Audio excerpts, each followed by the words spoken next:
Thanks to those joining me live and to those that be joining all of us here on Archive. We're being joined by the Trailblazer, Christy Martin. How are Yes. you doing? I'm a little starstruck. I cannot lie. Me too. I'm well. I'm well. Thank you guys. Thanks for having me. It's definitely. First of all, I do want to mention this 2020 Hall of Fame. You were inducted along with Lucia Rijker, Juan Manuel Marquez, Mosley, B-Hop, a lot of big names there. But, to be a woman inducted on there, I was surprised you weren't on there when I first saw it. I got to be honest. I was like, wait, she wasn't on there already? Because I know they had actors before. I mean, they've had writers before, but no women fighters. How did it feel to get that call and to be inducted? It was overwhelming, really. I mean, you work so hard, and train and fight, and like I want to so much just be a fighter, not be a woman fighter. I just wanted people to say, "Wow, walk away. That was a good fight," So to get the call so long afterwards, but it was the first class of women. It was very special. It's disappointing, like crazy that we didn't get to have the actual induction ceremony, but hopefully we're all still around next year, 2021, and we'll get the induction and get the walk up there and get the ring and the whole ball of wax. Well, women have already waited like 100 years to get in the Hall of Fame. So what's another year, right? Absolutely. But speaking of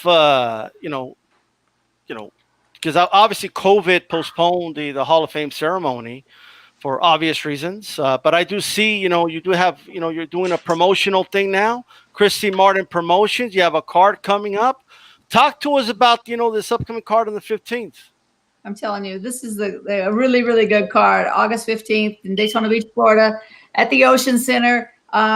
We have Alberto Palmetta versus Trayshawn Wiggins as the main event. And that's for a WBA international title. So, they're getting that stepping stone title that will put them in the top 25 in the WBA. So it's a great opportunity for them. It's a great opportunity for me to be able to promote two guys like this.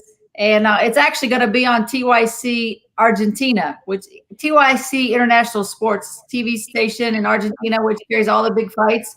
So, again, another exciting thing, another first for Christy Martin. It'll be the first fight of the Payne Boxing series. Also, the co-main event on the card is going to be for a WBA title. It'll be the Feda Latin Super Welterweight title. And combatants for that will be Francisco Torres versus Cleotis Pendarvis. Again, another tough matchup. Two guys with a hungry, good records, have been around the block a little bit, and want to take that next step. Well, I'll tell you what, I mean, nothing is stopping you. I mean, not even COVID. I mean, I see that you're there's even, tickets being sold and everything. Can you talk to us a little bit about that? Like, what precautions are being made in this event? I know there's a lot of concerns about COVID. Right, for sure. And now, of course, in Florida, but we're at the Ocean Center. It's a 10,000 seat arena that we're only going to have 510 tickets available. We are social distancing, of course, in that huge venue. That will be no problem.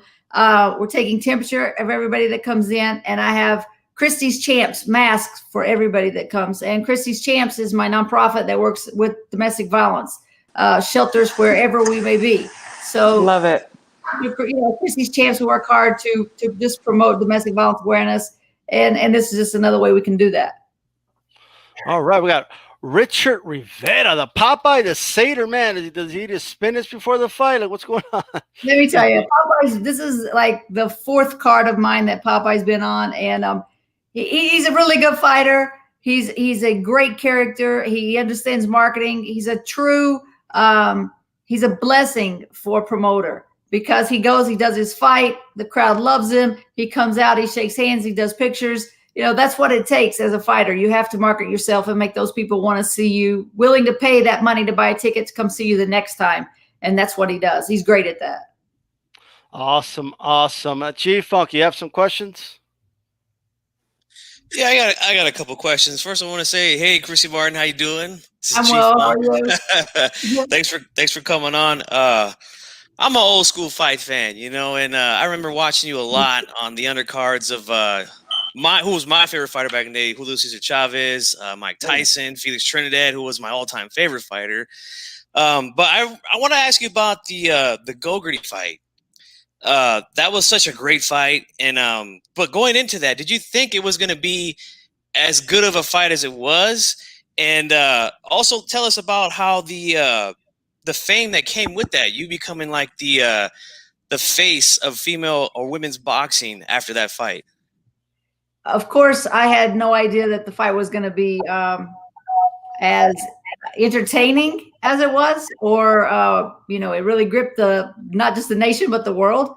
Gogarty was tough as nails. She is tough as nails. She's a great person, a very good fighter, and she brought it all that night, and so did I. We put on a show for women's boxing and for boxing that I'm not sure that we see on the average basis anyway. It was definitely a step or two above. I had no idea that would be the fight that was gonna like catapult me into, you know, a lot of people in boxing know my name, and just the general fight fans knowing about me and knowing who I am. Yeah. That puts you on another level, and women's boxing, you know, they put you right on the cover of Sports Illustrated after, you know, you were the face of women's boxing, and you know, and that was a great fight. You guys out there, if you haven't seen it, man, go back and watch it. It's a great fight. My second question would be, I want to ask you about there was a fight you had scheduled with Lucia Rijker, and it was canceled due to her injury. How did you feel about that fight being canceled, and how come it never took place after she healed up? Well, I feel the same way today as I felt that day when they called and told me that she had ruptured an Achilles tendon or something. I think that was bullshit. I did then, I do today. And you know, she had a reputation of pulling out of fights, and it was just another one. She chased me around for like 7 years. And I told her at the press conference, I said, Lucia, you're just like that dog that chases the car. Okay, now you've caught me. What are you going to do with me? And we know what she did with me. She backed out and never rescheduled. I even called her people, and I'm like, when are we going to reschedule this?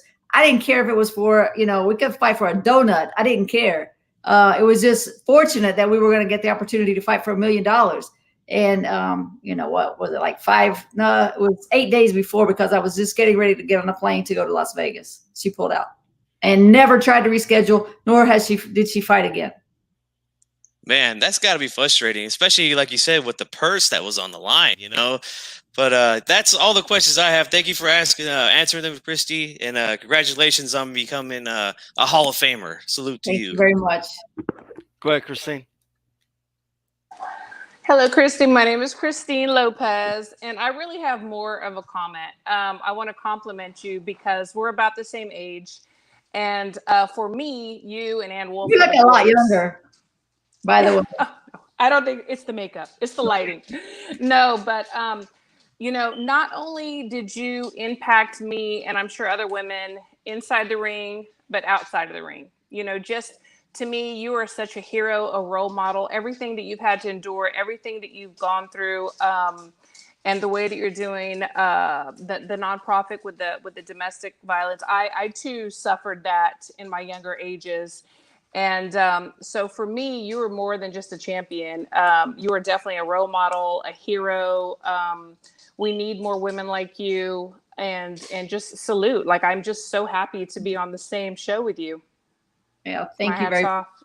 Thank you. Yes. Thank you. And, you know, as throughout my career, I really tried to shun the role of trailblazer and the first woman and all that, because I wasn't. There were so many women that came along before me. I was just the fortunate one. I was the one that was signed by Don King and got to fight under Mike Tyson and Chavez and Trinidad and all those. I mean, I fought on cards with Tommy Hearn, with Roberto Duran. I mean, those guys are real fighters that I was fighting on the shows with. I was in the right place at the right time, but I had trained hard and worked hard and was ready to take advantage of the opportunities that they gave me. So, but I just, like I said, I just wanted to be a fighter. I didn't want any special attention. I didn't want any special pressure or privileges given to me. I just wanted to be a good fighter. As But you now, were, absolutely. now it's fighter's turn, and now I'm trying to be a promoter. And boy, is it Oh, and I would rather be the fighter any day. But you know, now I'm like, well, obviously my fighting days are done, but let me try to help some young fighter have some of that great taste of that awesomeness and that success and getting to go yes. to Vegas and fighting at the Garden and those kind of things that I got to have. Hopefully I can be part of somebody else's ride as we go to the top. I love that. I absolutely love it. Definitely. Thank you. Speaking of being a promoter, I mean, a lot of fighters, I've seen like over the year. I remember like Tyson had like a promotion, but you kind of tell they were just like using his name. He didn't take it that serious. It happens a lot with fighters. Yeah. How serious are you taking this promotional thing? You want to be up there, top rank, golden boy? Let me tell you how serious I take it. I do the matchmaking. I buy the insurance. I book the flights. I do it all. I help set up the chairs. I don't help set up the ring, but I'm there when they're doing it. I do it all. And I love it. I want to know every step of the way. So hopefully when I get to that point where I can actually go in and sit down and just enjoy the fight, I'm still going to know what everybody else is doing. If something goes wrong, I can go help fix it. That's what's important to me. But I want to be part of it. I don't want to just put my name to it. I want to be part of actually building this business and making it successful. But as I said, like I have young guys on the show, like Terrence Chandler, getting ready to make his pro debut. He has the same people as Teofimo Lopez, who I do like that guy. Randall Feliciano, he's on the show, young guy. These kids that we can help bring to the forefront and give them a little exposure. That's exciting to me. Now, I do have a question from the chat here from Stormy B Man. How do you find it working with King, and were you in a good place after dealing with him afterward contractually? Wow, Don King was the greatest promoter of his time. He put together the best fights, the biggest fights. He did his cards were all extravaganzas. They weren't just fight nights, someplace you wanted to.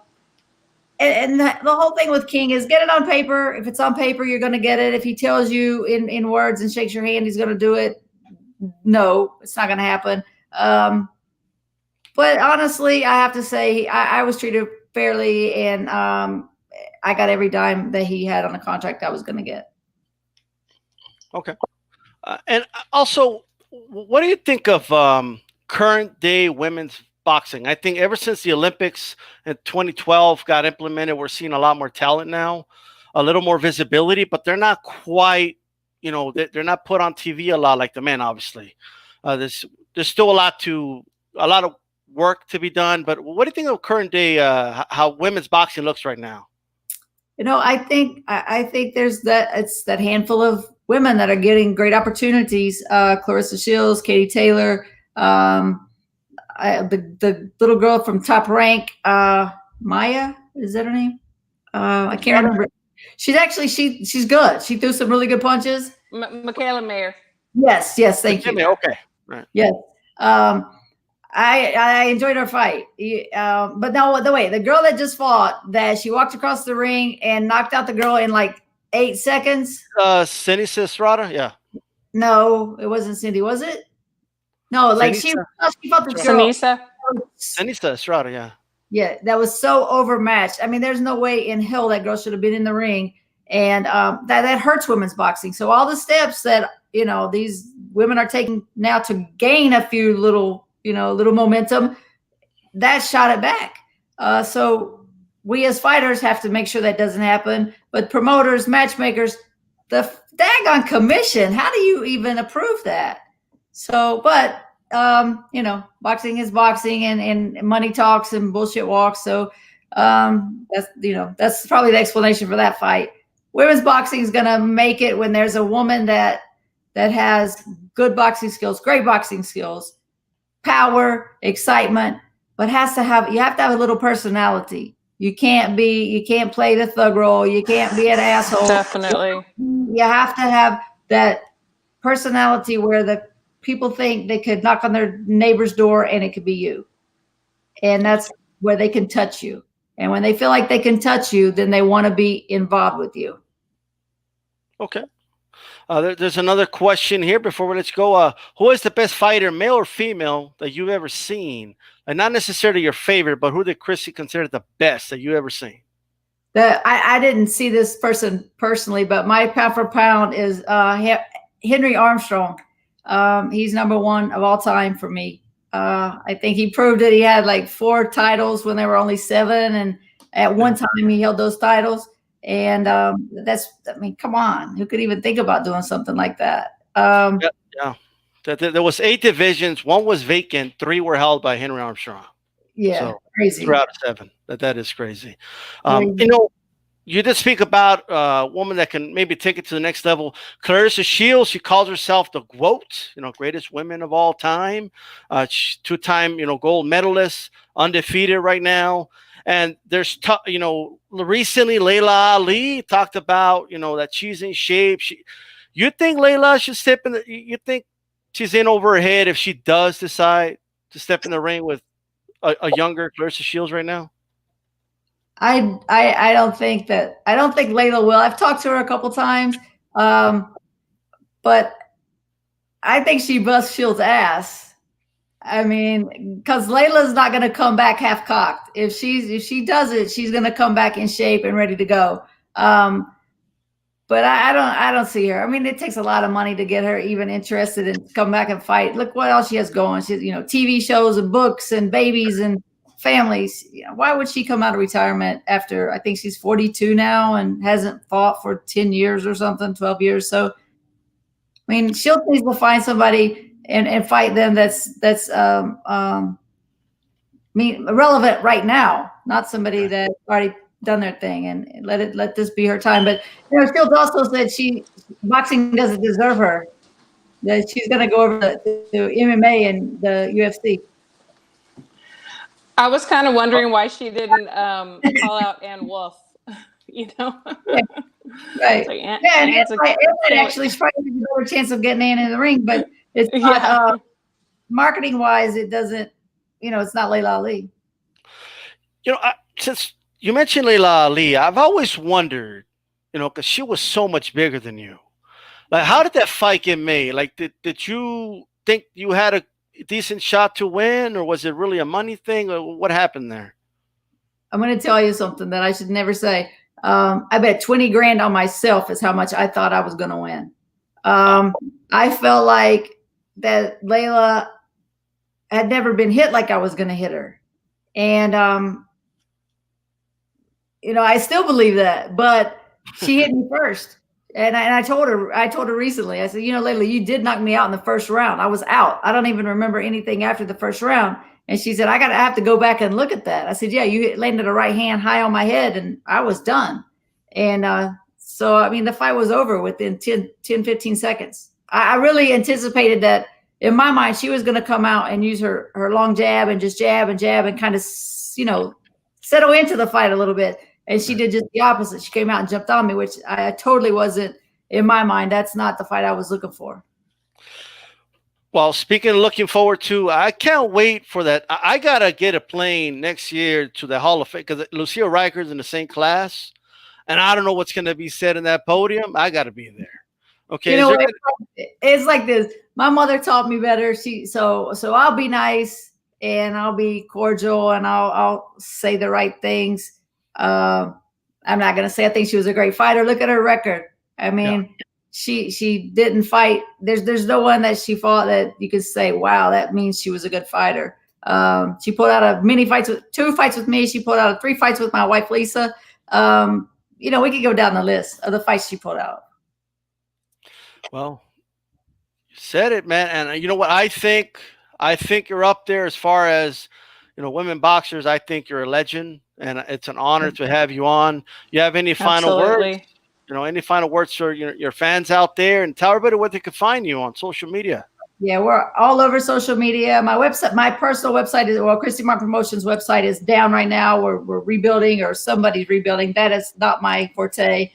Somebody's rebuilding that, but we're on, Facebook, Instagram, Twitter, all those things. Easy to find. Christy Martin, Christy Salters Martin, and just everybody tune in. You can see the fight. If you're not in Daytona in the Central Florida area, you can see it on TYC Argentina. If you have Dish Network, you can watch it on TV. Mm. If not, you can get it through the TYC app and watch it on the internet. So, I want to thank Gardner Payne he's the man that's put it all together. Absolutely. Thank you very much for coming on here. You have yourself a great night, all right?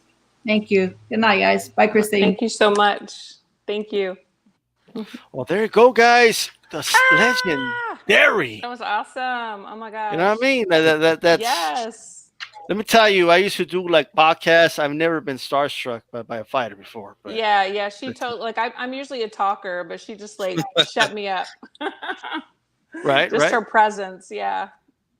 Yeah, it was a trip just talking to her after. I mean, so many memories of seeing her fight on all those big undercards of big pay-per-views. Yes. It's crazy, man. Shout I out still to can't Christy believe Martin. she just got inducted into Hall of Fame. That's one of the craziest things. I know. That's just one of the problems that women are facing. And yeah, that's just the example, the proof. Yeah. Well, you guys are tuning in to the August 5th edition of Hispanics Cause and Panic. This is the 20th edition, and welcoming in the ring with Christine. Thank you very much for coming on. Before we continue, thank y'all. Where can people find you on social media? Oh gosh, the same. In the Ring with Christine on Twitter, Instagram, Facebook, YouTube. I also do a show, Blood and Gloves, on Sunday nights. I've got some other stuff coming up, and some podcasts and stuff like that. But In the Ring with Christine, that's the easiest way. Yeah, absolutely. Definitely. And hey, G Funky, who's down with HCP? You, me, everybody. That's right. All right.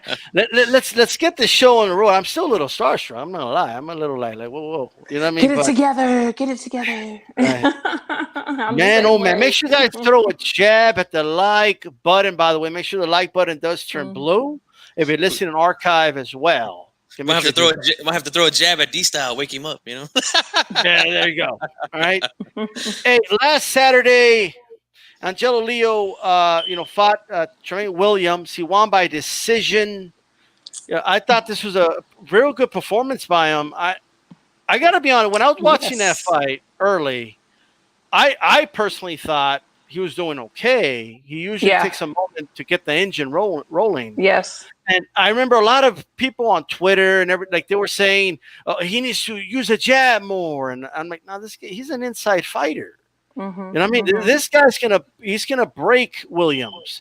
By the mid rounds you watch, Williams is not ready for this, and surely enough, he ran out of gas. He was out of gas, and Leo just took it to him. He kept it on the inside, stuffed Williams' punches. Williams was trying to use a shoulder roll on the inside.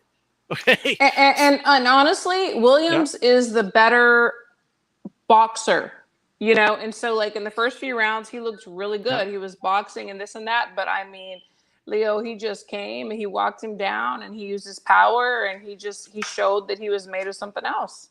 It was a great fight. I was very entertained. That, definitely. I think Leo is at 122. Speaking of 122, Raif Alim, the Beast was on there. He beat Marcus Bates by 10th round stoppage. Good performance by him. So they're really showcasing that 122, the 122 guys they got in a way at PBC. And now with Navarrete moving up, I mean that division is wide open. All right, completely wide open. I'm a little disappointed Navarrete is leaving before fighting some of these guys. Before fighting Ray Vargas, but it's definitely wide open. Chief Funky, what do you think, man? 122, Navarrete's gone. How do you think Leo fits into this? By the way, he's a fighter out of Mayweather Promotions, right? So that's a big win for them. But what you think, Chief Funky? I agree with what you said, man. It's a little disappointing that Navarrete is not cleaning up the division before he leaves, or at least getting in there with Ray Vargas. I know you've mentioned this plenty of times here on this show that there can't be two Mexican champions in one division and then one guy just leave. Like somebody gotta these dudes gotta fight. Somebody gotta be the man, you know. So that's very disappointing. Who knows? Maybe we could get it at 126 if Vargas decides to move up eventually. But it is disappointing that he's not doing it. As far as Leo, man, I agree with what you guys said about him. He started off real slow. The first 3 rounds was looking like, man, could be a long night for him. But then he picked up the pace, put a lot of pressure, kept coming with punches, and he eventually got to his opponent and did his thing, got the win. But I don't know, man. For me, there's just something missing from him. I think he's good, but I don't know if he's good enough to get to that next level. You know what I'm saying? He's not pretty. He's not pretty or as crafty as some of the other guys. Right. In my opinion. Yeah. There's something missing for me. He's good though. Don't get me wrong. I'm not saying he's a bum or that he's trash or I like to say dumpster juice, but he's really good, but just something missing. Man, maybe they could, work on that and to get him to that next level. But from what I saw, I mean, I don't know, man. Just like I said, something missing for me, And look, man, you are who you are. I mean, I think he's good at what he does. And I got to tell you, sure, guys are going to outbox him from the outside, but if they can't take that heat, that pressure for 12 rounds, I don't care how much more talented they are. They're going to be in trouble. You know what I mean? So yeah. I'm fine with who he is. There's going to be fighters he could beat, fighters he can't, but he'll be in the mix, man. And at 122, where guys are really active and guys are really more aggressive than they are in the higher weight classes, I think he'll be all right, actually. You know what I mean? Personally, I think he'll be all right. He'll be all right. You know what I mean? Yeah, that weight class, he will. He'll be all right at that weight class. Yeah, I believe For so. sure. Chief Funky, you think Ray Vargas is the king of this division right now? Or you think he's got to fight some? I mean, what do you think, man? It's like Game of Thrones right now. Like we don't know who's ruling this division. Right. I would have to agree that he is right now. Although I guess it's kind of by default, being that Navarrete is leaving, because, man, that would have been a sensational fight, man, especially for a unification at 122. Man, that would have been something to see.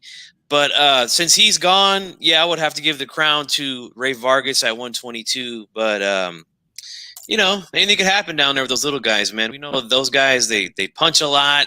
They're always in good, exciting fights, very close fights, a lot of them. So, we'll see what he does, man. I hope he moves up, though, because I really want to see him fight Navarrete, man. Yeah, everybody pay attention to the 122 division. Neri can't make 118 anymore. He's missed weight like 3 times. So he's probably going to be campaigning at 122. Monster, anyway, is talking about going to 122. And Monster goes to 122. Ring It Down might follow him there because he's going monster hunting. So 122 is going to be a hell of a division. Look out for that division. And I'm a little disappointed that Navarrete was fighting 3-4 times a year and he didn't fight any of these dudes. I Googled some of these dudes and Google just like, I'm sorry, I don't know, who these guys are. Like, who is this guy? I don't know who he is. You know what I mean? Yeah, he was a settler from the 1700s. Like, what? It's just like that scene from Carlitos Way when Benny Blanco walks to the nightclub and the guy's like, "Hey, Benny Blanco's here," and he goes, "Who?" Yeah. Like, who's that? Who? Yep. Let's talk about this upcoming weekend. Terry Harper going up against Jonas for the WBC Junior Lightweight title, the women's version, of course. All right. Yeah. We'll reach one day we wouldn't have to say the women's, but I guess I'm a misogynist. But anyway. It's all right. Yeah. It's okay. Yeah. But Chief Funky, man, what do you think about this fight? And I want to follow up. What do you think about Micaiah Mayer? She wants Terry Harper after this.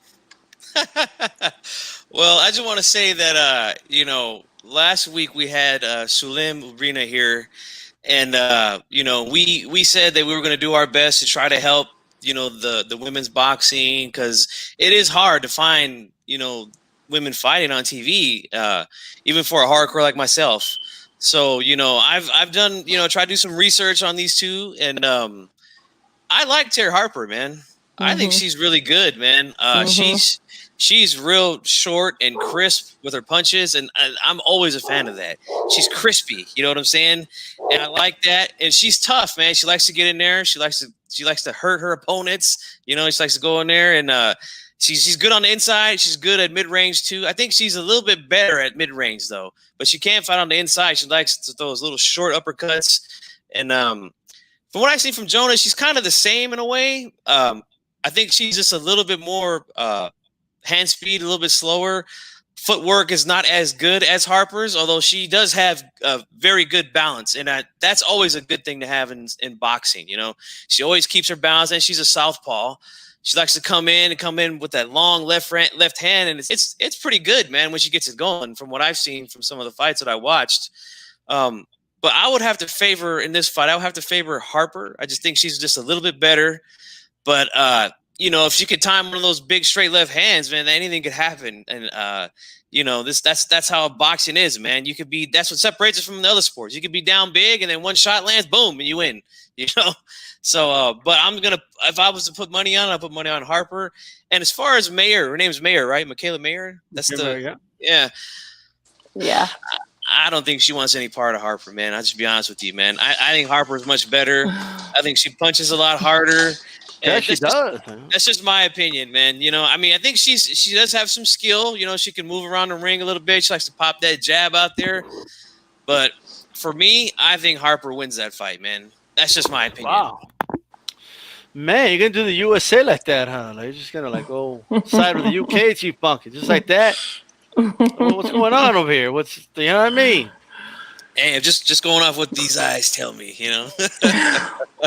Well, I'll tell you, McKim Mayer's like basically stalking her on Twitter, basically, which I don't mind. I mean, I'm all for it. I'm all for the banter and all that. I do want to say one thing that McKim Mayer was wrong about, because she was making fun of Harper, because Harper said she was going to beat Jonas inside the distance, okay, which is a very well-known term. It's not used a lot anymore, that much, really. But it's been used a lot in, the Ring magazine and stuff like that. But I think Michaela Mayer thought she was talking about fighting inside from the distance. And I think that's why she said the statement made no sense. But it's whatever, Well, in Michaela's defense, so there was an interview that came out with Terry Harper, and she was asked about Michaela Mayer, and then that's when Michaela responded. So in her defense, I gotta defend my girl, even though I think Harper's amazing. That's where it all started, in that interview. I believe it was I don't remember, maybe a Top Rank or something. I think it was a Top Rank interview or something. And I'm glad someone started it. I want to see the fight already. You know what I mean?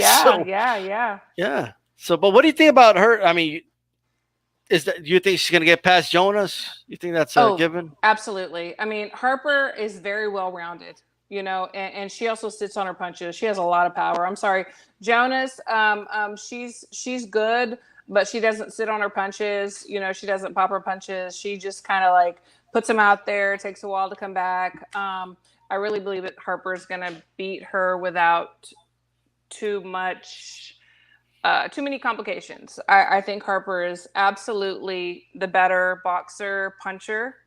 And I would love to see Harper and Mayer. I would. That would be an amazing fight for sure. All right. Hey, well, who do you think wins? I mean, not to put you in the hot seat, but like, who wins that fight? I mean, Terry is no pushover. Even though she's very new. I mean, I think she went pro 2 years ago.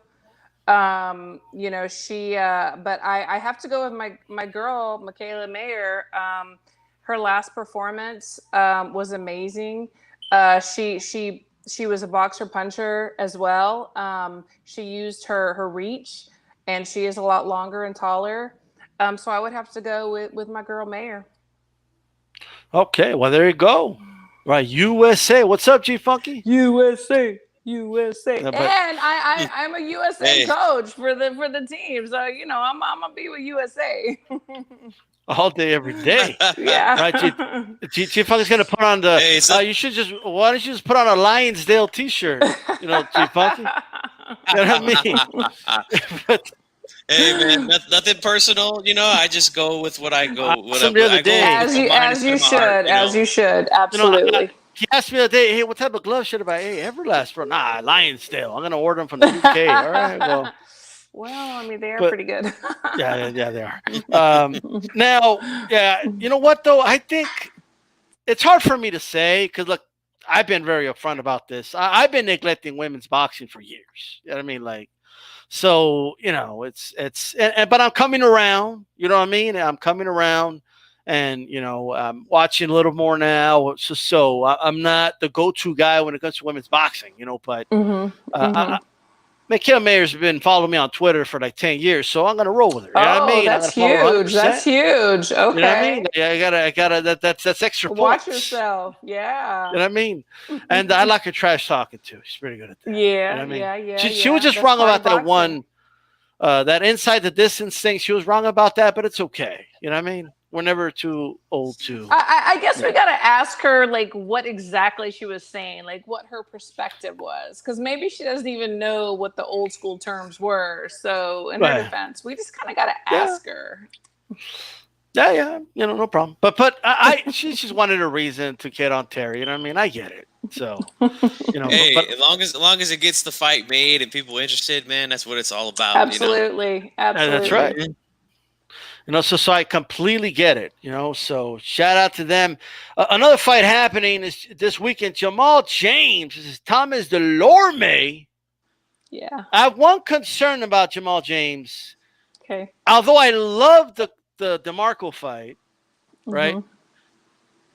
He didn't have to fight that way, and that's the one thing I was wondering throughout that fight.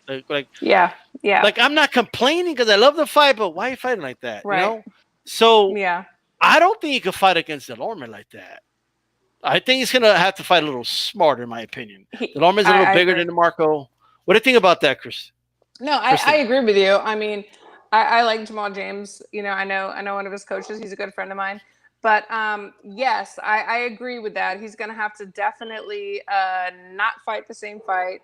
It was kind of like, when they were fighting, you're just kind of like, oh my God, he's about to get knocked out. He wouldn't get off the ropes. He was taking a lot of punches.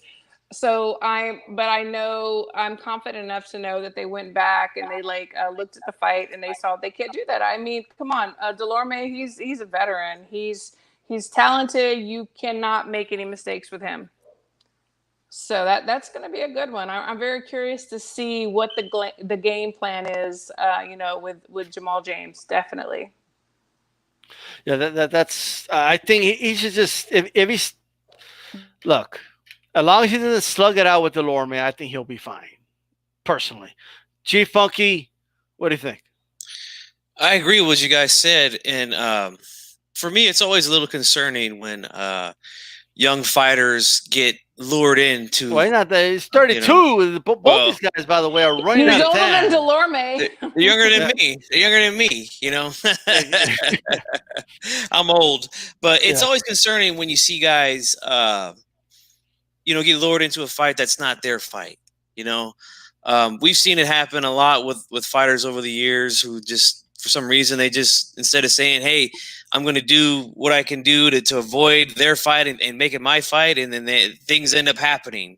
Jermaine Taylor is a guy who comes to mind right away when I think of something like that. But he's just got to stick to his guns, man. And like you said, can't slug it out with a Delorme, or it could be trouble. So hopefully they tell him, like, hey man, let's stick to what we're doing. Let's stick to the game plan, and you should be able to win this thing.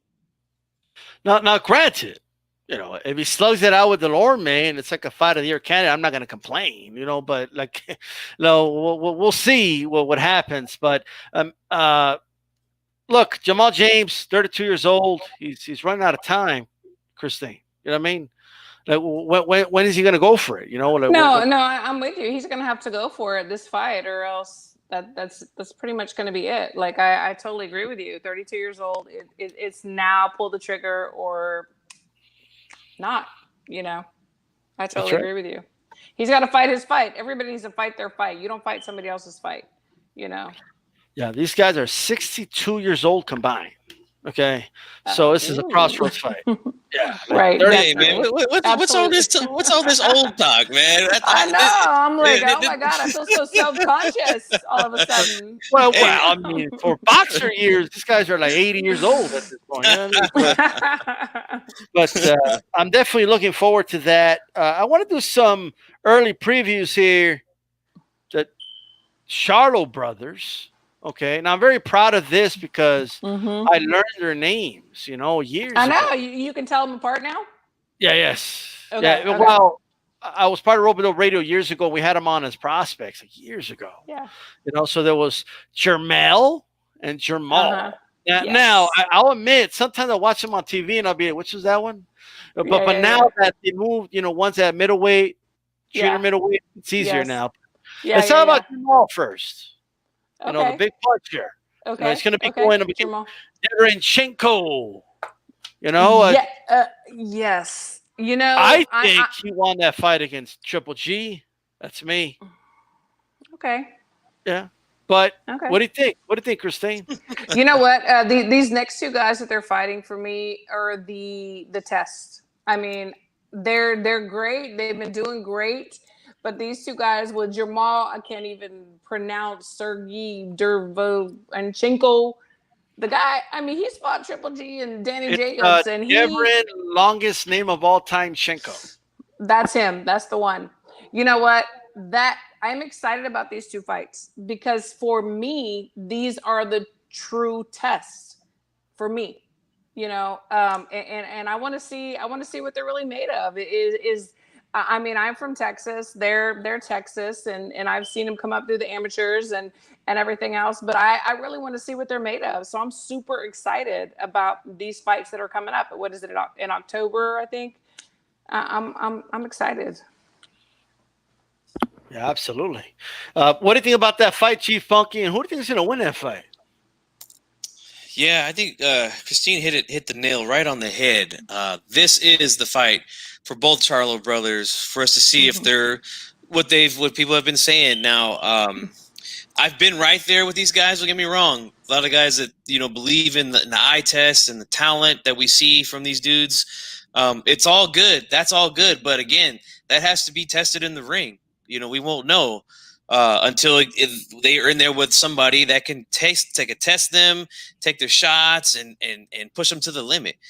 So these are the two guys I think that can do it. Derevchenko is a good fighter. I thought he beat Triple G as well in a close fight. Yeah. Had a good competitive fight with Daniel Jacobs. So this is going to be it for Charlo. And he's going to have to I don't want to say look good because I think if he's in a good fight, that's good for him also. But if he looks good doing it, that'll elevate him even more. And then he could possibly get bigger fights, Absolutely. Hopefully, I know a lot of people have been talking about Canelo ducked him with the whole WBC franchise thing. So if he shows out here, man, it'll make his case a lot stronger for a possible fight with Canelo in the future, but we don't know. We know how boxing is. Well, yeah, and you have to think about it from a promoter's perspective. I mean, at the time when they were talking about Charlo, I mean, was that really a moneymaker? Like, was it really gonna sell? I mean, you have to think about it on that side. There's the business side of it too, and it really just didn't make sense at that time. But now they both have an opportunity to prove themselves, and then they can get those big money fights. they got to step on the gas right here. They got to go. Absolutely. Okay. Derenchenko. I don't even know if I'm pronouncing that right. Man, y'all said it good. I couldn't even pronounce it. You did. Derenchenko. And I forgot to tell you who I think was going to win. I am going to pick Charlo to win this fight by decision. Okay. I think he could drop him maybe once or twice, but I'm going to pick Charlo to win this fight. Look, Devin, longest name of all time, Shenko. What I'll say, he's good. I'm not saying he's a bad fighter, but he's hittable, very hittable, and I'm talking flush hittable. And you don't want to be that hittable against Jamal Charlo. So no, I'm going with a late round stoppage. I think it's going to stop him. That's a lot of people. They don't want to say that. They're like, decision. But I think a lot of people are thinking it. I think people are thinking it. But I think it's going to be a common opportunity for Jamal. You know what I mean? Jamal. He's like the Bobby Pacquiao of the brothers. You know what I mean? He's you know, he's good, but he's not Manny. You know what I mean? But Right. Absolutely, I agree. Jermell, I don't think he's gonna win this fight. I don't think he's gonna beat Rosario. That's a tough fight. I mean, I think Jamal will win before Jamel would, and I'm not. Like I said, I'm from Texas, and I'm like all about my people and everything. But that is a tough fight. I'm a boxing fan first, so that's tough. Hey, Santel Media now, how's it going, man? He says Mel gained a lot of credit with me losing the belt to Tony Harrison and getting it back. Absolutely, but it also showed me a lot about him. And let me tell you, man, Jason Rosario is no joke, bro. He's not. He showed me a lot in that J-Rock fight. I give him I wasn't really thinking about him being J-Rock. Then I saw that fight. Mm-hmm. In the middle of that fight, I've been sleeping on this dude. Yeah. He showed me some dog in him too, and he's strong for that weight class. I don't know if Jermell can deal with that. G-Funky, what do you think, man? Who's going to win this fight? Man, I'm still undecided about this one. Been thinking about it a lot, though. Haven't actually decided on who I think is going to. I think it's a 50-50 fight. I would favor Rosario right now, but like I said, I'm not really, dead serious on the pick yet. It's a tough fight. He's definitely got the tougher fight of the night. let's just put it that way. Yeah, I think he does for sure. Yeah. I mean, well, obviously, everything is settled in the ring. That's what we'll find out. Most definitely. I see you guys in the chat. Davinchenko's y'all crazy. He's gonna dominate. Okay, well, we'll see. You know what I mean? Yeah. And if he does, yay, kudos. It's possible. Whenever Jamel, fought Harrison, it was almost like he was even surprised with that punch. I remember he was against the ropes and he threw that, what was it, left hand, and then he hurt him, and it was just like he was almost surprised, that he did that. He was kind of swinging for the fences, almost like he didn't have a game plan, which is very dangerous. Yeah. This is going to be a very, very interesting night. Now, the question, look, a lot of people aren't really complaining that the fights are bad or anything. Most people that I know like the fights. It's kind of cool that we get them both on the same night. Yeah. Just Absolutely. can you imagine if De La Hoya or Mayweather had brothers and they were on the same card? Yeah. But is it pay-per-view worthy, Christine, in your opinion? Honestly, I can use the excuse of COVID and that the reason why it's not pay-per-view worthy. But even if we weren't going through this pandemic, I just don't feel like it's pay-per-view worthy. I mean, honestly, I hate to use the word casual fans because people try to use that as a derogatory phrase, and it's not. But really, the only people that know the Charlos right now are boxing heads, in my opinion. So who's going to pay for the pay-per-view, especially during this pandemic when there's so much other things that people are trying to take care of? I don't see it as pay-per-view fights. I don't. What do y'all think?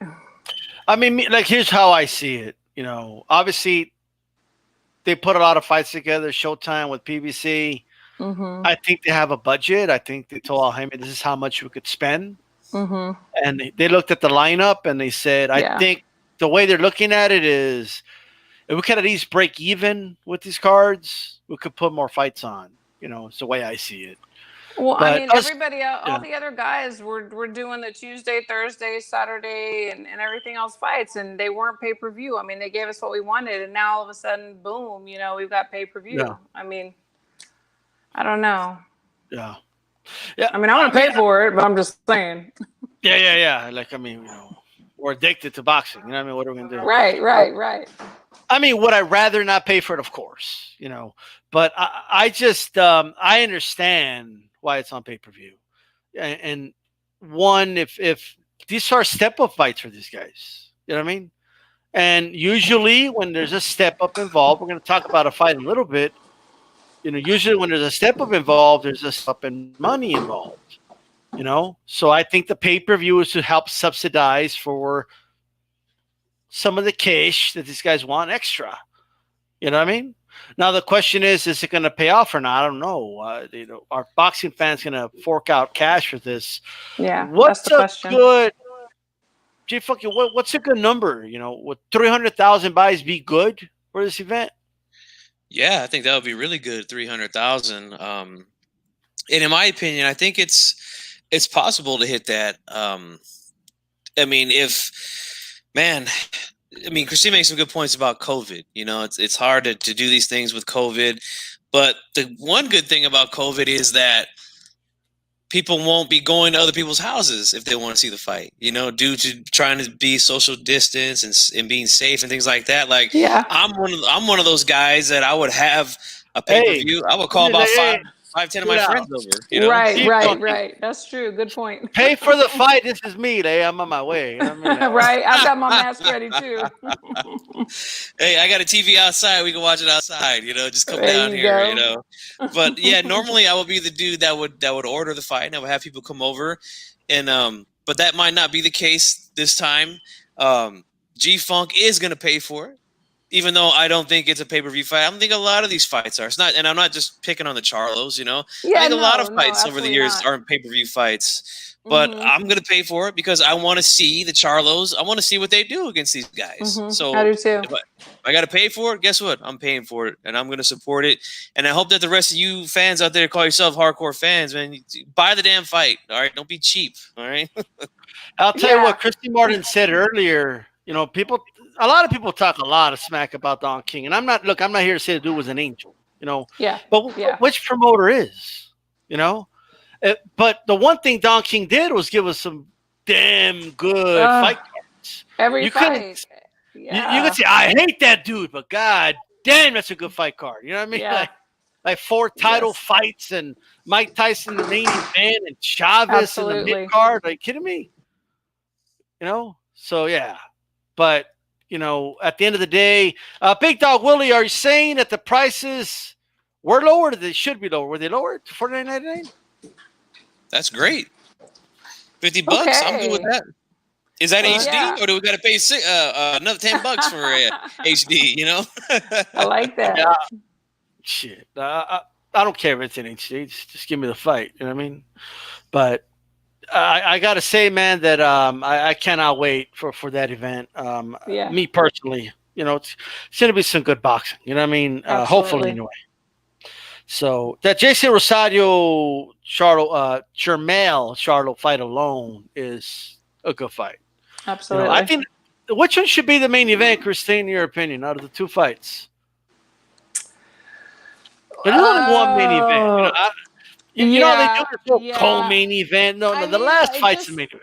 It just depends on who you want to see win. I mean, you know what I'm saying? It's like, who are you going for? It's like that to me, that's, if you want to see, I don't know. It's kind of up in the air depending on how you're looking at it. Like, on which one would be the main event or not. Hey man, I know Jamal is at 160 and all, but just because you're in the higher weight class, it doesn't matter. Yeah. Rosario Charlo's the best fight. Yeah, because I'm really more curious about that one. So I mean, I would say that one, but then other people may be more curious about the others. So, but that's just my opinion. Absolutely. I'm right there with you guys. I think that Charlo Rosario is the best fight and should be the main event, in my opinion. Yeah. Bruce Go says Don King stacked the cards. Say what you will about him, but he put on cards that were exciting from the first fight to the main event. You know what I mean? So that you cannot say, like, all this stuff people say that he ripped off fighters, he did this, like all the promoters do that, or at least all promoters are accused of doing that. You know what I mean? Absolutely. Yeah, absolutely. And the sad thing about it is that a lot of these guys are just so excited to fight or get on TV that they don't really read the contracts, or they don't have the means to hire a lawyer to read the contract. And it's not any fault of them, but it is what it is. When you're first starting out, you're just so excited to be signed and by a big promoter. So there's more to it. It's just not like, hey, I'm going to screw everybody over. I'm going to screw this guy over. There's so much more that goes into it. It happens today. Yeah. I mean, look, the fact that I remember his cards speaks volumes. Like, I don't remember a lot of cards. Absolutely. You know? So at the end of the day, shout out to Don King. And you know what? Don King is like an easy target. Most people are asking about Don King. They just dog him, you know, and Christy Martin didn't dog him. You know, she's like, I don't have a problem. And most people that I've talked to, they don't. The ones that have made it and were, you know, they don't dog him. And you know what? Right now, he's living the life. I've heard the way he lives and what he's doing, and he's not worrying about it. He's enjoying life.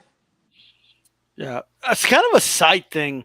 I read somewhere that Don King, there was a quote of his I read where he said Tyson told him that I can't tell everybody, you know, I had a good relationship with you. I have to tell them I hate you and you screwed me over. I saw that. Yeah. You know, do you believe that? Is that like, you think that's a real thing? I believe that those things do happen. I really do. I mean, if you're there's a lot of people that don't have the courage to speak the truth. And I'm not saying Tyson doesn't. He's been through so much in his life. But the thing is that if everybody's, you know, saying that this color is red and you're the only one saying it's blue, well, you don't want to be the only one saying it's blue, so you're going to go with the pack. And unfortunately today we have a lot of sheep. I've seen it. I've seen it behind the scenes. I've seen it in the public. I've seen it everywhere. So yeah. I can believe that. I really can. Hey, you know, find me a promoter that fighters feel owe money, and I'll name you all of them. You know, right. So, you know, that's, you know, what I say. It is what it is. But you guys are tuning in to the 20th edition of Hispanics, Cause and Panic. We're being joined by In the Ring with Christine. All right. She's right here. HCP20. All right. So before we do this, Chief Funky, if you may, just give me a moment here. Hold on. Wait, where's it at? I got to find it. All right. I thought I was ready for it, but maybe I wasn't. Hold on. Where'd it go? Oh, I lost it. You know, I don't know. I can't find. Oh, okay. G Funky. Anyway, moving on. All right. I love that. Oh my gosh, that's so funny. All right. So, for those listening on Leave It in the Ring Network, by the way, shout out to you all as well, listening through the audio only version. That's a picture of the monster anyway. So anyway, moving on. All right, check it out. Leo Santa Cruz versus Tank Davis. I want to talk about that. Okay? Because I have a bone to pick with a lot of boxing fans. Okay? Let me tell you guys something. If Leo Santa Cruz versus Tank Davis was like a UFC fight, boxing fans would be saying, oh, see, that's why UFC is taking over. All right? Because I saw a lot of you guys pumping up Conor McGregor versus a dude that got knocked out in the last 3 fights. Cowboy Cerrone. You even had, you know, Teddy Atlas, who I like and all, but he was comparing him to Ali and Jordan after that. Oh, no. All right? But Leo Santa Cruz, I mean, he only has 1 loss. He avenged the loss, you know. But this is what I keep hearing. Who do you think is going to win? But Leo ducked Rigondeaux. But who's going to win the fight? But he ducked Gary Russell. Okay. Well, who's going to win this fight? It's him versus Tank. Like, is he down on the cards because he ducked Rigondeaux or something? Is something I don't know? Right. They get that little note before, you know, the fight starts. Yeah. Remember who he ducked. Well, yeah, no, G-Funky? Yeah. What's going on, G-Funky? I mean, is he just going to lose by decision just because of that or what? Are 2 of the judges like Gary Russell and Rigondeaux or something? Are they the judges? They already had... Maybe they are. We don't know it. Maybe that's why they're saying that. But it's just they're being lazy, man. That's only, or they're either being lazy, don't want to think about the fight, or they're just hating on Leo because he ducked these dudes. And look, the thing is this: I've criticized the hell out of Santa Cruz on my channel. I made videos about it. How he should have fought Rigo. We've talked about it here on Hispanics Cause of Panic, how he should have fought Garrett Russell after the video he made with Leo's dad and all that type of stuff. But guess what? He's not ducking Tank. Right. The fight is signed, the fight is set, and the fight is going to happen. So, I mean, have you guys asked yourself why he's not ducking Tank? Right.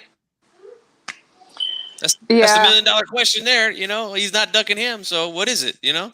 Yeah. Look, man, this dude was, I mean, he couldn't get a one-legged man out of there until it's at the round. Right? That's the truth. His Achilles got fucked up. But what was it, the second round with Gamboa?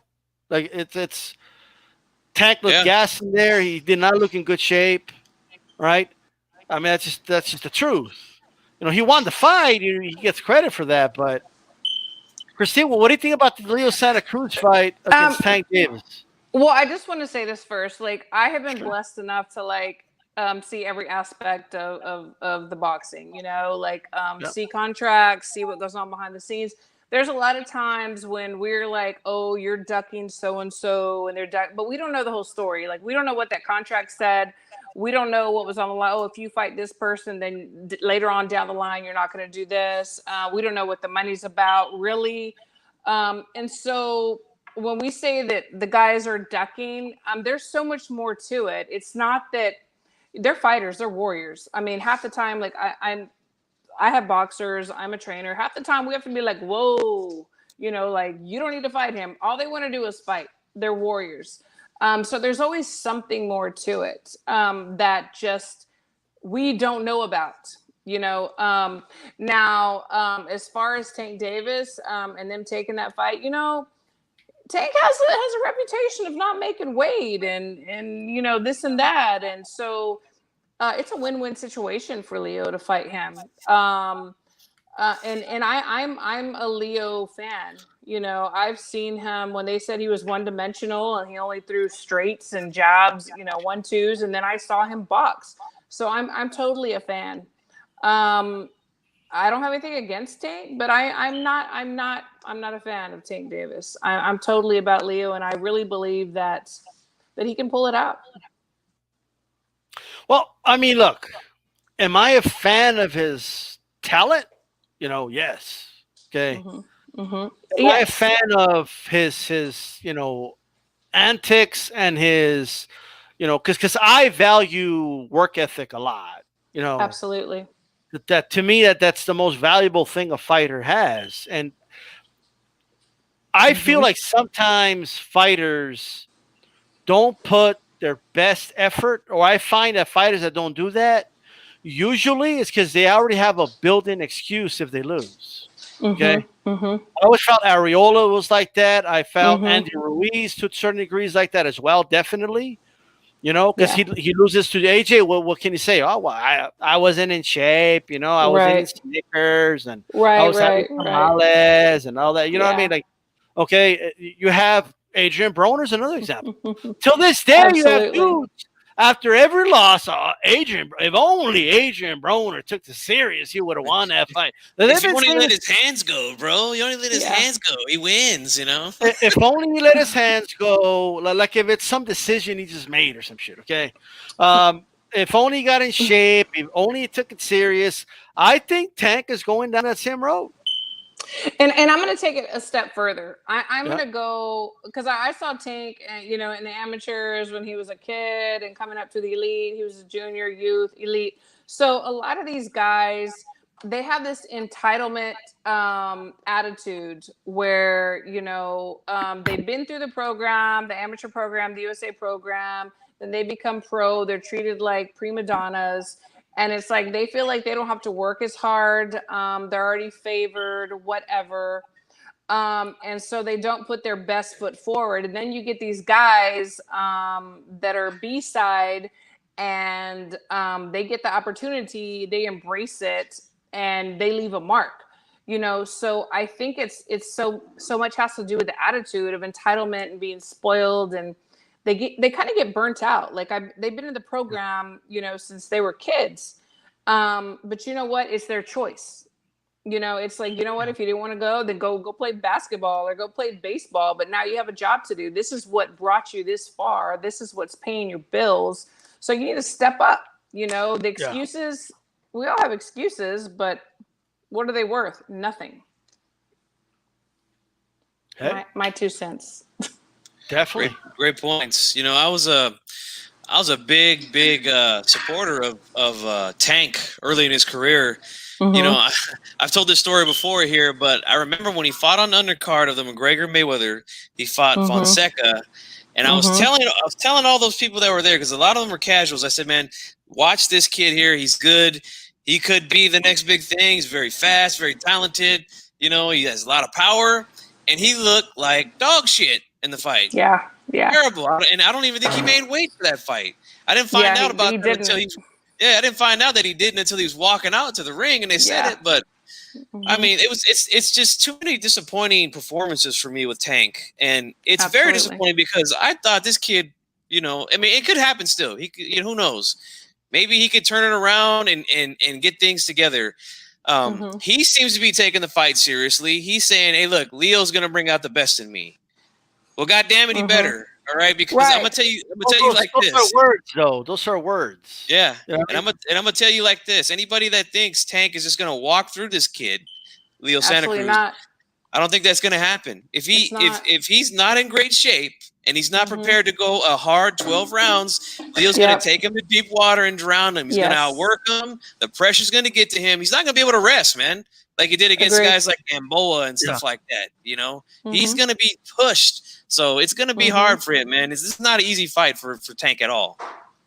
No, it's not an easy fight at all. Let me tell you guys something, okay? A lot of you are predicting look, I'm hearing Tank by second round stoppage, and I have no idea where you guys are getting that from. I just don't. If that happens, I'll be like, wow, I'll be surprised. Oh, me too. I'll admit I was wrong. Yeah.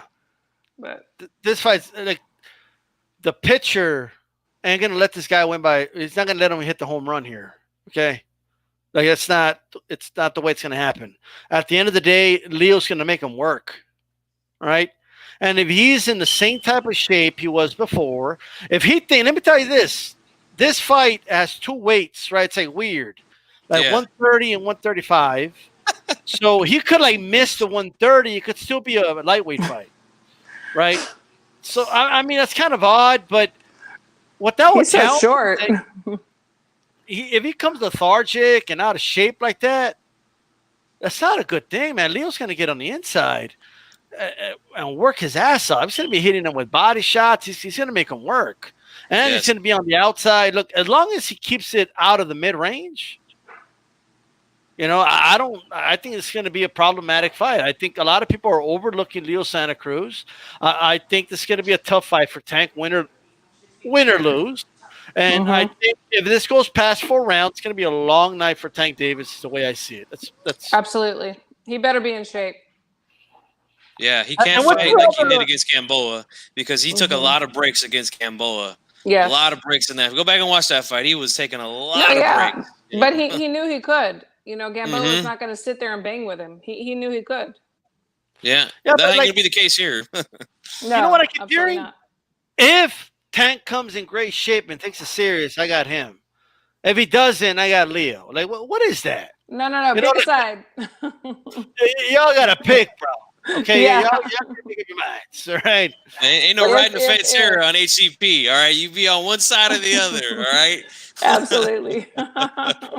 What's going on over here? You guys double dipping on me, all right? It's like I'm going to be right no matter what. Like, no, okay? Even if Tank comes in great shape, guys, it's still going to be a tough fight. I'm telling you guys. Yep. You know what I mean? Leo is like that last fight he had, like before the Gamboa fight, that dude that like lost focus and he knocked out. Like he's not going to catch a Leo Santa Cruz like that, right? Absolutely. Like, yeah. Leo is focused 100%. He's a veteran. Okay, you know he's seen a lot in the game, and he's going to bring those veteran tricks to Tank. Man, the Tank better be ready. Okay. And he's taking this fight seriously. I mean, this is a huge fight for him. Huge fight for his career, you know? Plus, Leo, I mean, has those broad shoulders for that weight class. I mean, he's not the little dude people think he is. No, he's not. Absolutely not. You know, I think people are going to be pleasantly surprised, you know. But, you know, we will see. And Leo is an underdog, and Look, I'm not saying bet the house on it, but you got an extra $20. I bet on it right now with these lines. Hey, at least $25. Yeah. I I mean, you're like G-Funk, you'll drop like 10 grand, but I mean, I'm not at that level right now. You know what I mean? Like, that's not me, but G-Funky Christine's gonna drop like 50 grand right now, but you know, I'm not there. All right. Yo, you guys have any final thoughts or anything you want to say about this fight right now? No, I think we've said everything. Like I'm totally Leo, and I don't know. Let's see. But if I'm wrong, I will publicly say I was wrong. You know. I'm not ready to give my prediction yet. I know we were talking about people riding the fence, but I'm kind of on the fence. You're right one now. of those. Gotcha. Yeah. But the closer we get to the fight, I'm going to give my prediction for sure. But okay, Sure. okay. I will be very certain once they hit the scales. Okay. You know? But I'm leaning towards Leo right now. Leaning. Gotcha. Just a little That's your bit. safety net that you're leaning towards Leo. Hey, G-Funky, what's your prediction? Yeah. There you go. Well, I don't have an official prediction yet. I'm saving that for the channel, you know. But as far as history goes, I got to go with Leo, man. I think he always shows up. I mean, we can say what we want about who he fights and who he hasn't fought, but he always comes in prepared to go 12 hard rounds. We can't say the same for Tank. We just can't. So I'm going with the guy who's been more consistent. I think Leo's going to win. I'm not going to tell you how I think he's going to win yet, but I think Leo's going to win it. Yes, absolutely, man. I think everybody stay tuned and subscribe to Chief Funky 84 here on I was going to say Twitter, then Facebook, then Instagram, on YouTube. Subscribe on YouTube, all right, man. Is it pay-per-view worthy, Christine, this fight? Now, that's the question. That is a good question. That's the biggest reason for the complaints, I think. This is going to sound like really horrible, but I believe that it is more pay-per-view worthy than the Charlos. That's just my opinion. Okay. All right. Chief Funky? Pay-per-view? No, I don't think it's a pay-per-view fight, even though it is. Will I be paying for it? Yeah. Of course I am. You know, like I'm tying off, man. I got to get my fix. You know, I'm slapping looking for a vein. You know, I'm ready, man. So I'm not gonna bitch and complain about it. I've already talked about this before about how pay-per-view is just not what it used to be. But I'm a hardcore fan. I love the sport, and I'm gonna watch it. I'm gonna pay for it. So, yeah. Hey, Jay Wright said I was watching on TV and I had to jump on the phone to get in the chat. He said, "Tank easy." They're like, I can't believe they're saying Leo Cruz. I got to get on here. I got to tell them the Tank's going to win. Let me stop people from betting on this fight. You know what I mean? Jupiter B says, salute HCP. Absolutely. Salute to you. And Big Dog Willis says it's going to be Tank by destruction. Right? You know what people were predicting that a lot? Could be self-destruction. Right. That's what people were saying before the Broner Maidana fight. You know what I mean? Oh, Broner easy. And Maidana lost to Alexander. How is he going to beat this guy? He's lost before. And, Adrian Broner has his And I was like, okay, well, we'll see. You know what I mean? But at the end of the day, that's that. I mean, I don't think it's pay-per-view. I mean, personally, none of these guys are like that big, to be selling it to us. But, am I going to pay for it? Yeah. I'll pay for it. I'll watch it. Right? Let's say that, you funk. It's serious. Me too. Yeah. Yeah. All right. Well, y'all know what I'm talking about. I'm not gonna get demonetized, so I ain't saying nothing. All right. Hey, but check it out. We're being joined by In the Ring with Christine. Right, we're talking Tank versus Leo Santa Cruz. Right, this is the August 5th edition of Hispanics Causing Panic, the 20th edition. Chief Funk, I'm going to put you on the spot. Congratulations. Thank you. Well, Chief Funky, what's your favorite episode? I think my favorite episode. Wow, that's a good one, man. Is it just strictly HCP, or is it going to go back to when we first started doing shows? There's a couple before it was HCP that are really cool that I like, but if it's just strictly If it's, I'm gonna say it's the one where we did the top 11 Mexican fighters of all time. Okay, all right. Yeah, I like that. I love comparing lists, my list with other people's lists, and then talking about it Mhm. because there's no right or wrong answer, unless somebody throws somebody crazy in there, like, yeah, I got Angulo number 5 or some shit like that, like,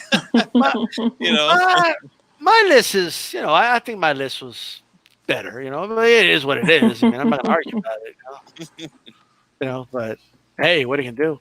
Hey, Teofimo Lopez is in the headlines. Okay, I'm trying to check right now. Like, has there been any updates? Has he accepted the He fight? was on Twitter today. He was on Twitter today, and he said the fight will happen. I'm gonna be clean about what he said, but he said it's called negotiations, and then y'all will have to look at his Twitter. But yeah, I agree with him. It is about negotiations. I mean, honestly, in my opinion, that $1.2 million to fight Lomo. Think about it. I mean, you got to pay your promoter, you got to pay your manager, you got to pay your nutritionist, your strength and conditioning coach, your corner. You know what I'm saying? By the time you take it home, what do you have? And Lomo is a beast. So I was totally with him when he turned down the 1.2. But that's my opinion. Well, look, I mean, the way I see it, I hear a lot of background noise. I don't know what that is. But I'm sorry. Let me turn my mic off. I'm not sure what it is, but shout out to BFTB, says D-Style, Chief Funky, and the Queen. Let's get it. All right. Well, there you go. Thank you very much for your support, bro. All right. Jupiter B says, I think Leo has a chance. If Tank comes 80% or better, he wins. If not, Leo experiences the pressure and can get Leo with a W. You know what's funny? It reminds me of like Mortal Kombat, like these guys think there's like the bar on top, and like if he only has 80%, if he starts with 80% of the bar, he'll win. But is he going to come that? I don't know. We will see. Chief Funky, what are your thoughts on this whole Teofimo Lopez thing, man? Well, what are your thoughts about that? Oh, man. You guys know me. I don't like to talk about the business side of boxing because at the end of the day, unless you're involved, and some people that are even involved in the industry don't really know how fights get made, things like that. Leave it in the ring. They did a great interview with Roberto Diaz, who's the matchmaker for Golden Boy, and he said the same thing. He said, fans got to stop talking about this stuff. It doesn't concern you. Just worry about the fights being made. And that's the type of fighter I am. But if I'm going to give my opinion on this, I think that, I'm not mad at guys for asking for money, and a little bit more money. Like, I'm not one to stand in their way, Now, if it happens to block the fight, then, yeah, I'm going to be pissed off, of course, because I want to see him knock Loma's ass out. That's right. I said it, knock Loma out. All right. But, I always knew that it was going to, I mean, I'm glad to hear that. I didn't see that tweet that he sent out today, but I always knew, and I kept saying this everywhere I went, where anybody was talking about it. I said, the fight's going to happen. Like, it's going to happen. So let's just take it easy. Let's just wait, see what happens. And I'm glad that's good news to hear that he's saying that it's going to happen. And he's just trying to get a little bit more money out of it. And I mean, hey, who's to blame him for that? This is the hurt business, and they call it the hurt business for a reason. You could go into a fight perfectly normal, perfectly in shape, conditioned athlete, and the next thing you know, you might not be able to walk after a fight. Who knows what could happen to you in there? So if you could get as much money out of it as possible, then hey, go right ahead. But make the fight happen at least. That's what I'm going to say. Look, Teofimo Lopez said the fight is going to happen. Stuff like this sometimes takes a little longer to happen, and that's why it's called negotiating for a reason, dumbasses. Okay, like, God damn, this dude's going hard. But a lot of people in the media, all right, and I don't care, new media, old media, a lot of you out there came out like, he's ducking, man, duck, quack, man. He's a goose, man. Duck, quack. What are you guys talking about? All right?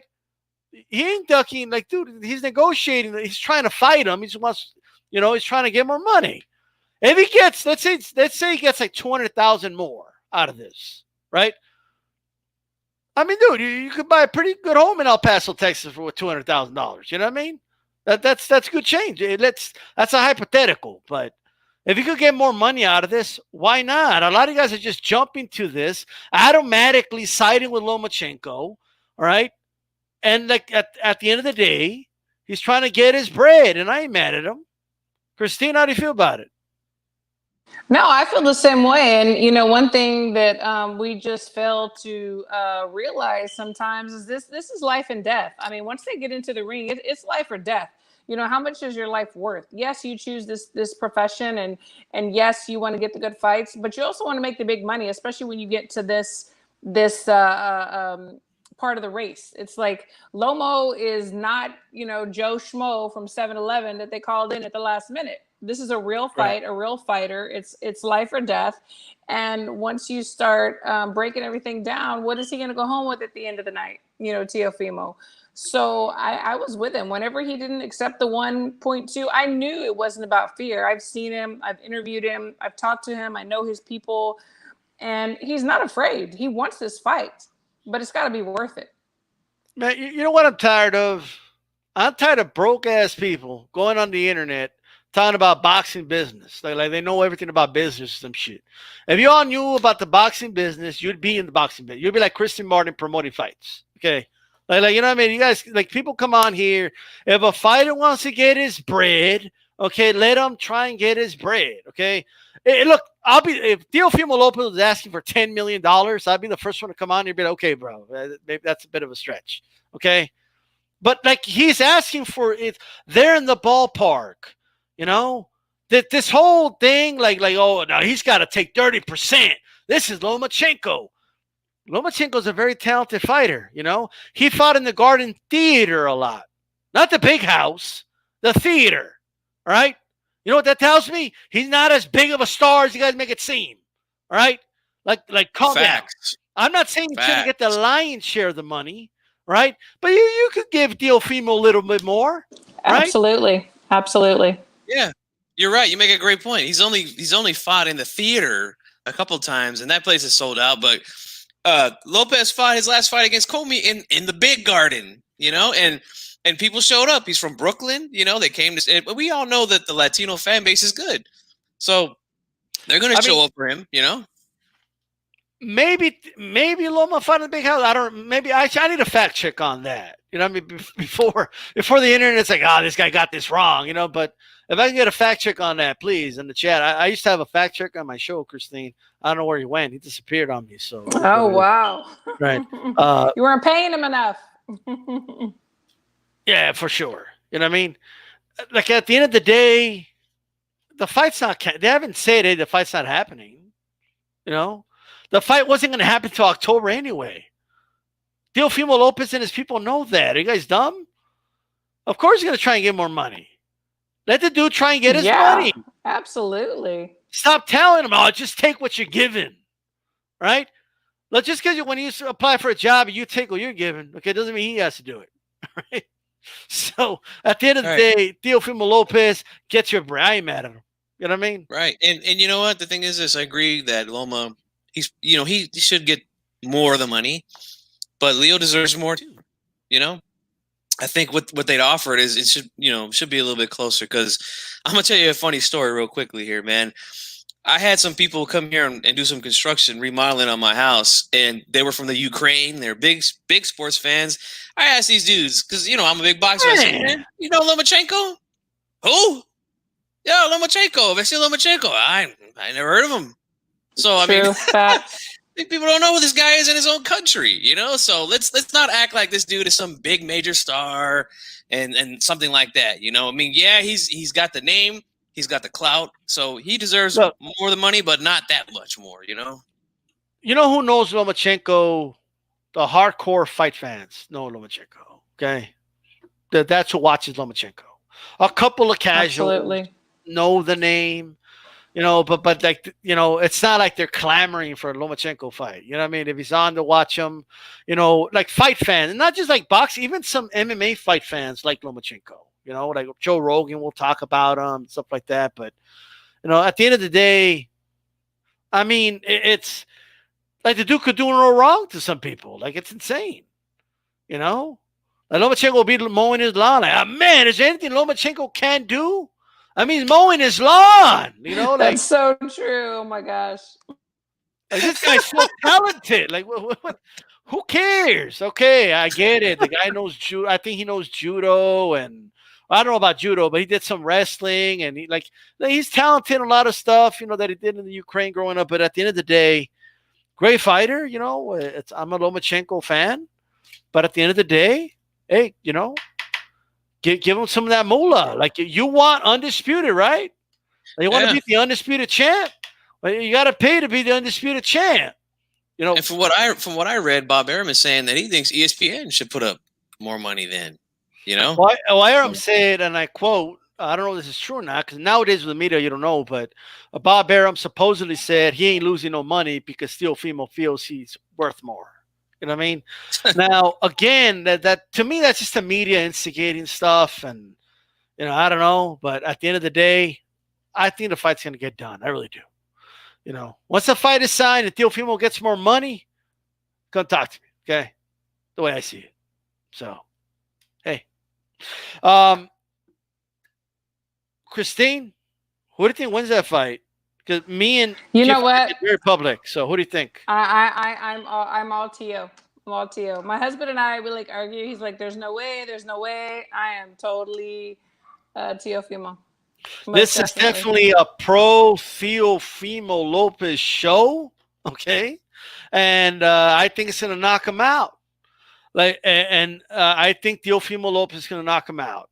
Smooth out, okay? NyQuil treatment. You know, like the Men in Black. Remember when they used to do that what do you call that little device they had? Like that. And they woke up, they didn't know where they were. That's gonna be Lomachenko. All right. I'm with you. I'm with you.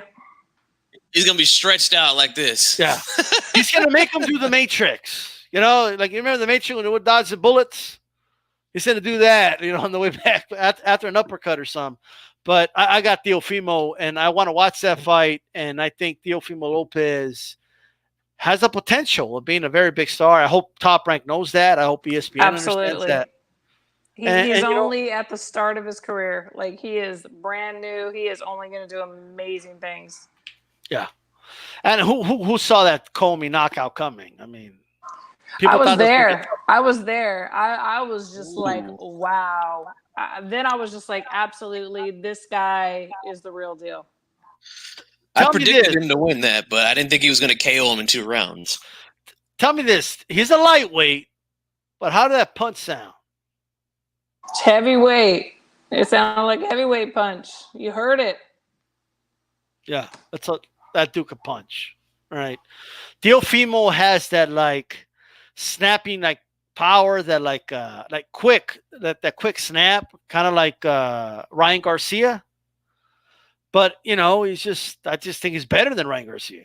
You know, he could do more that I've seen anyway. You know, and he's meaner, and you have to have some aspect of being mean and being a dog. You know, you have to have that in boxing. Yeah, absolutely. You know, so there you go. You know, hey, G Funky. So, have you changed your mind? I heard rumors that you're going to the Loma side. That's what I heard. You know what I mean? Like, no, I'm not losing any sleep over this, man. I know he's going to land a right hand. And I know when he does, Loma he's going to feel something he's never felt before, man. I'm telling you, I think he's ripe for the picking. Just like these strawberries I was just eating, they're ripe, you know. And that's Lomachenko right now. He's that dark red ripe, you know. And Teo's going to pick him off the vine, you know. To me, it's a no-brainer for me, man. Don't get me wrong. I think Loma's a great talent. He's one of the best fighters in the game right now, but he gets hit a lot, man. Just go back and watch, especially when he was in there with the guys who are really, really good, like Linares. Yeah. Luke Campbell was able to hurt him. I mean, Linares dropped him, you know. So I think if he can land a straight right hand and knock him on his ass, if Teo lands a straight right hand, he ain't getting up, man. That's all I got to say about it. And absolutely. That's all that has to be said.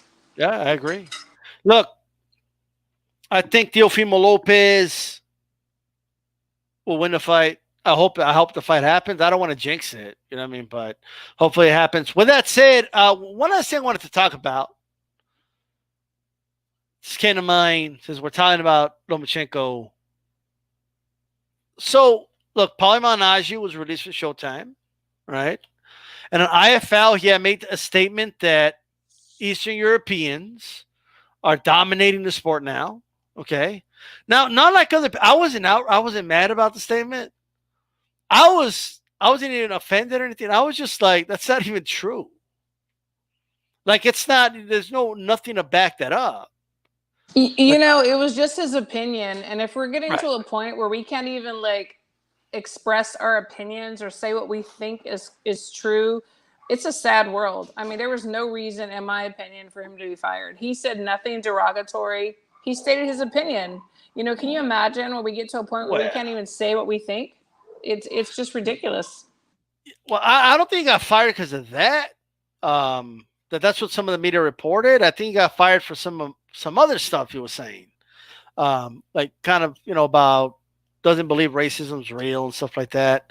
Again, his opinion. Again, it's his opinion. His life experiences. Yeah, I mean, it is his opinion. I just don't have any sympathy for the guy. You know what I mean? It's just how I feel about it. But, at the end of the day, however, that statement, it's not true. Like, I know it's his opinion, but it's not true. Well, I'll let you in on something. Okay, Sure. So I have 10 biological children and 1 stepson. My son is African American. My stepson. My other children, except for the last 2, are biracial. Some of them will say that yes, there is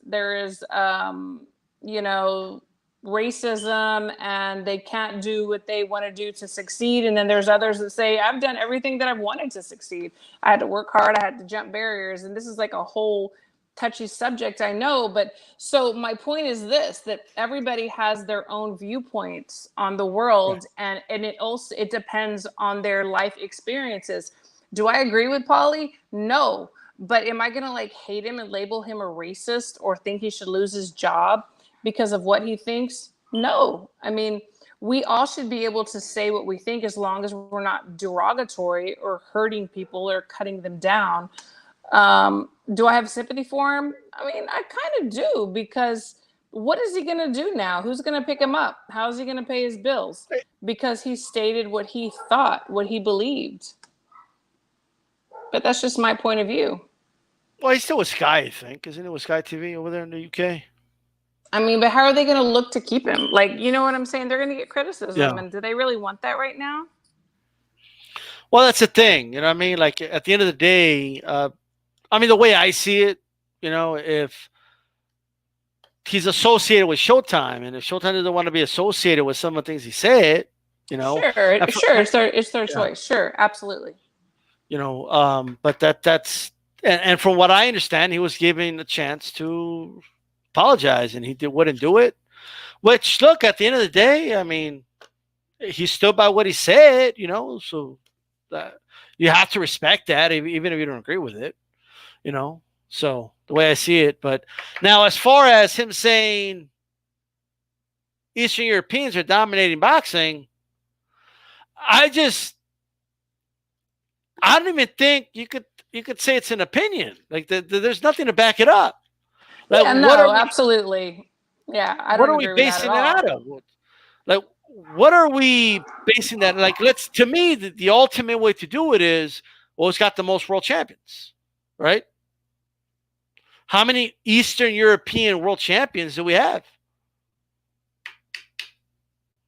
Lomachenko was about to come by Teofimo.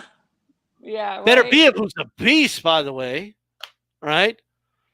Better be able to Lomachenko. I don't know who else. I mean, that's it.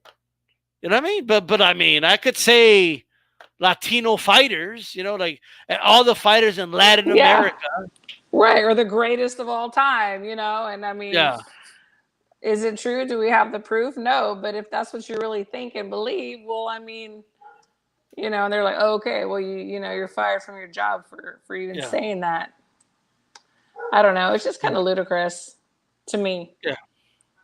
People are way too sensitive, my opinion. Well, Chief Funky, well, what do you think? Eastern Europeans dominate? I have no idea what he's talking about. Eastern Europeans dominating him. mean, there's a few champions, but I mean, dominating that's going a little too far, in my Lipinets is about to opinion. dominate a welterweight, bro. It's about to happen. Yep, he's gonna be the next guy at welterweight, I guess. Look out, world! But that's crazy, man. I don't agree. You with remember that statement at all. Shabransky? Yeah, they're almost there, huh? Shabransky level. Yeah, to be Kellen Smith, not even Eastern European though. All right. But hey, look, at the end of the day, he said what he said. It is what it is. I just don't agree with what he said. Speaking of lists and speaking of opinions, I mean, everyone's entitled to their opinion. If anybody ever had to be fired from their job, is this guy. Well, not really, but so this is I cannot pronounce his name. Christine, can you pronounce that last name? Oh no, no. G-Funk, you want to give him a shot? Who? That's what I'm just gonna call him. Who? Patrick Who? That's what we'll call him. So this fighter out here, he put out this list of his top 5 fighters of all time. Look, I don't have any argument with number 1. Okay. I mean, I personally have like number 2 behind Sugar Robinson, but that's me. You know what I mean? I'm not going to argue with you if anybody has Ali at number 1. All right. But Canelo. Wait. So Canelo at number 2. What's going on? Christine, what's going on?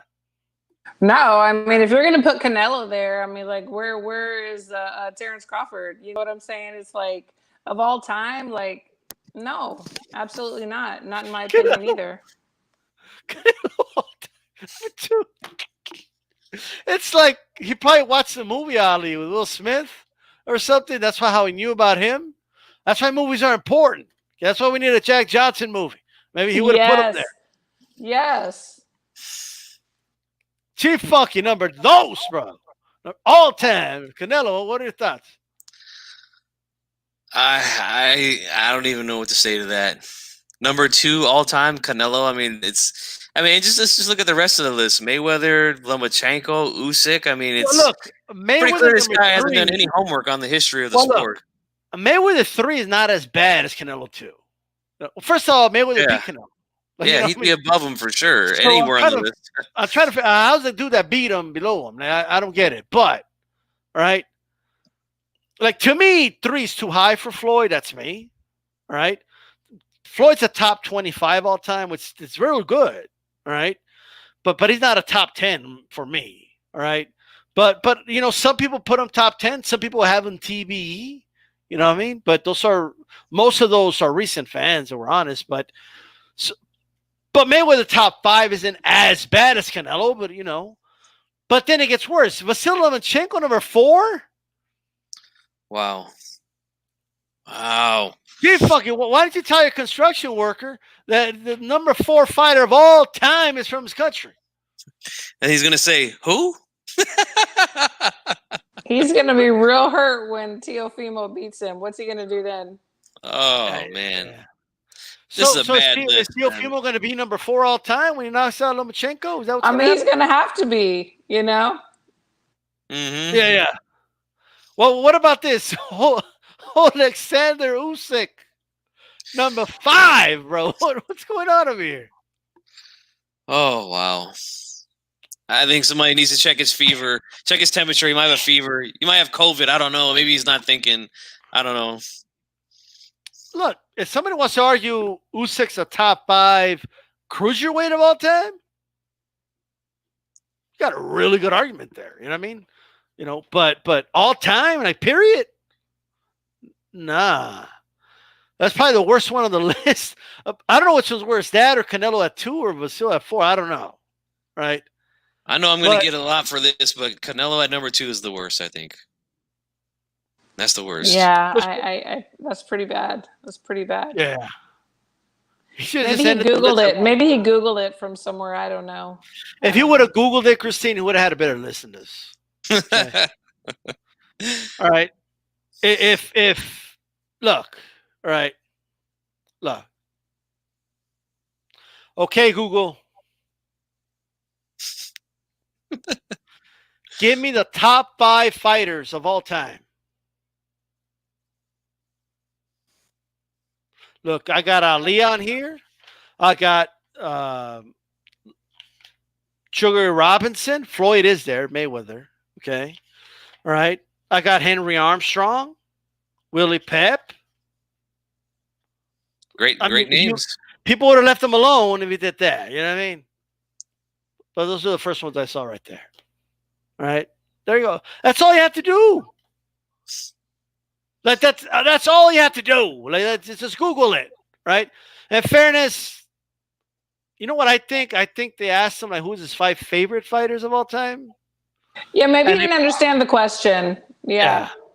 Yeah, we're gonna give him the benefit of the doubt. You know what I mean? So, but if anybody had to be fired for saying something, that you're fired, bro. Like, Yeah. Canelo number 2, get the fuck out of here, right? Good luck with unemployment, man. But Archie Moore, Jupiter B, absolutely. All right. No Joe Louis on that list. Wow. So some breaking news right before it's going to start the show. Efe Ajagba signs with Top Rank. Big signing for Top Rank, right? Christine, what are your thoughts? Well, I hadn't seen that, but I think that's fabulous. I mean, why not? I was trying to remember the last fight that I saw him in, and I'm actually like trying to Google it, but I remember the name. And yeah, but I mean, hey, yeah, more power to him. Yeah, up and coming heavyweight, big puncher. Yeah. He's the guy. Remember the dude that walked out of the ring?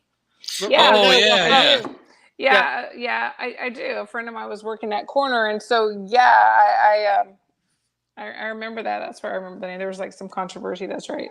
Was your friend working the corner with a dude that walked out of the ring? The one that walked out, yeah. Oh my God! But he wasn't his coach.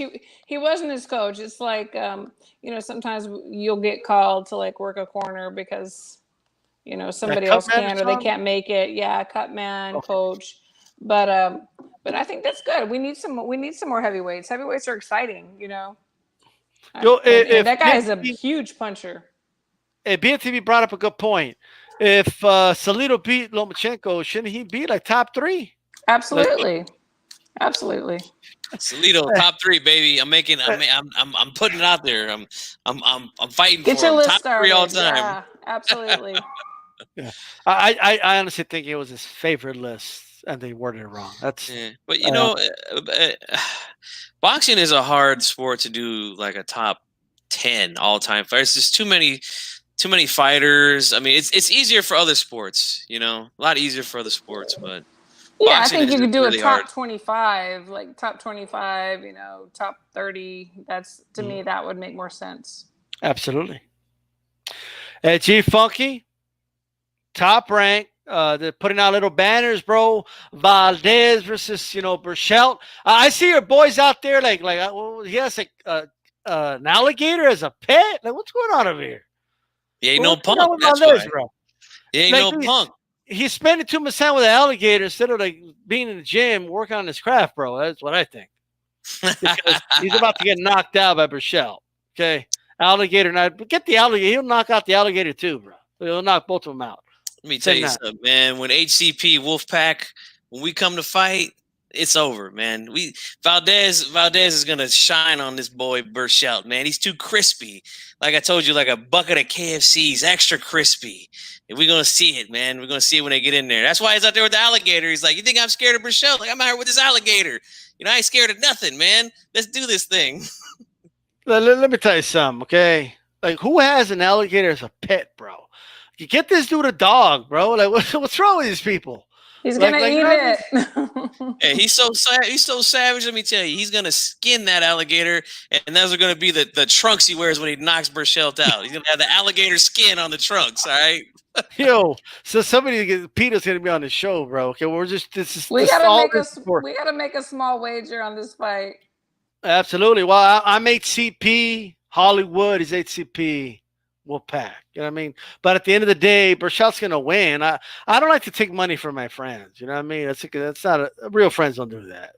You're right. Food, yes. Yeah, but money, no. Yeah. Absolutely. Hey, but I do want Canelo, G Funky. I want Canelo on Hollywood. They're gonna trade him.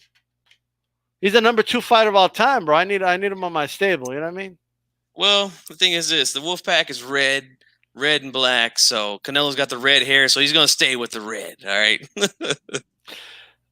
Well, what's up with Canelo, man? I'm waiting for a fight to be announced. Christine, what's in his contract? Said nobody wants to sign to fight the guy. What's going on? No dance partner.